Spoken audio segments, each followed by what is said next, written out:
ঢাকার যেসব সড়কে রিকশা চলাচল নিষেধ সেগুলোর প্রবেশ মুখে ট্র্যাপার বসানোর উদ্যোগ নিয়েছে ডিএমপি। কোনো রিকশা এই ট্র্যাপার পেরিয়ে যেতে চাইলে লোহার খাঁজে চাকা আটকে যাবে। আপাতত রমনা এলাকার দুটি জায়গায় এটি বসানো হয়েছে। কার্যকরী মনে হলে পরে বসানো হবে অন্য সড়কেও।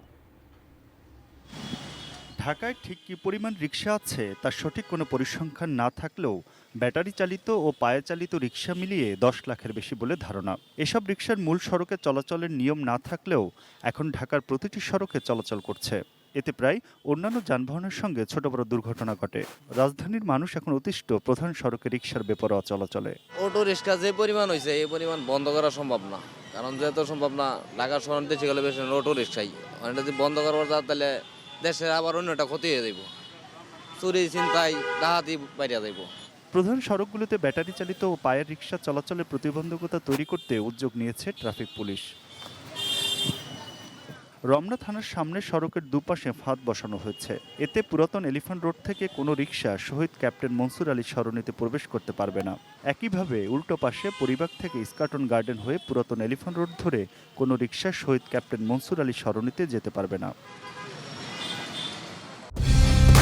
কালার এক্সপার্ট, জর্জ স্যাপ এবং মাইল্ড অন হ্যান্ডস টেকনোলজি সমৃদ্ধ অরিক্স ক্রিস্টাল ওয়াশ আপনার লন্ড্রি এক্সপার্ট। পরীক্ষামূলকভাবে রমনা জোনে বসানো হয়েছে এই ডিভাইস। মৌখিকভাবে ঝগড়াঝাটি করার চেয়ে পুলিশ এটা দিয়ে নিয়ন্ত্রণ করতে চায় প্রধান সড়কে রিকশার প্রবেশ। এদিক দিয়ে রিক্সা পার হয়, এটা বন্ধ করে দিয়েছে। আমাদের কোনো এটা এখন ভিআইপি দেওয়ার দেয় না, এইটাই আর কি করব।